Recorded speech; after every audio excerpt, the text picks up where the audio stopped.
Hello everyone, today is day 22 of the speaking challenge.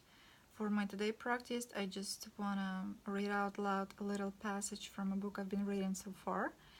It's called Never Eat Alone, and the passage called If Virginia Can Do It, You Can Too.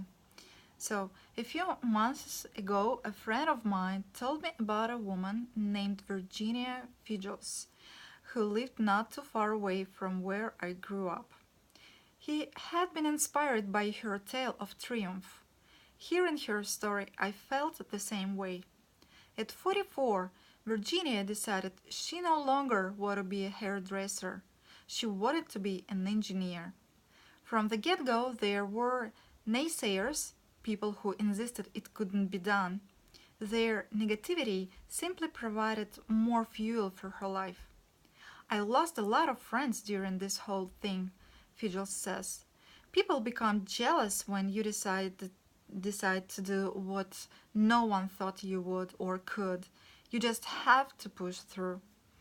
Her adventure reads like a Cliff's Notes guide to career management where a bold mission and a commitment to reach out to others combine to create opportunities previously unavailable to a high school graduate. It also conveys a harsh dose of reality. Change is hard. You might lose friends, encounter seemingly insurmountable obstacles, and face the most troubling hurdle of all, your own self-doubt. Fidels had always planned to go to college. Raised by a single mother in small-town Milton, Pennsylvania, the opportunities were slim. She was married by 17 and pregnant a year later. She worked full-time as a stylist in her husband's salon and raised her only son. Raised, raised her only son. 20 years went by. With her second divorce, Fidels rethought her life. Growth, she reflected, came only from change, and change came only from new goals. She was working part-time as a secretary at the Chamber of Commerce when she realized life had more to offer. I just thought, this is stupid. Why am I on the wrong ends of this? Not everyone who has a PhD in physics is Albert Einstein. While it's true not every engineer is a genius, they all know algebra, something Fidels couldn't claim. So she buckled down and learned the subject within a few months. After a summer stint at community college, she decided to apply to a top-tier civil engineering school at Bucknell University. She, Associate Dean Trotty Cunningham, didn't sugarcoat the situation. When she arrived, I told her that life was about to get hard. She's an adult with a life, an apartment, and car, and she was competing with kids who were living in dorms and having their meals cooked. Likely, Fidels had always been an avid connector all her life.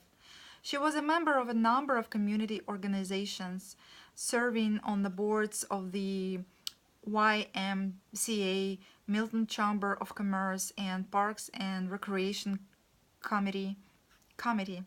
She also had stints serving as president of the Garden Club and the Milton Business Association. She had supportive friends and advisors all around. Very interesting.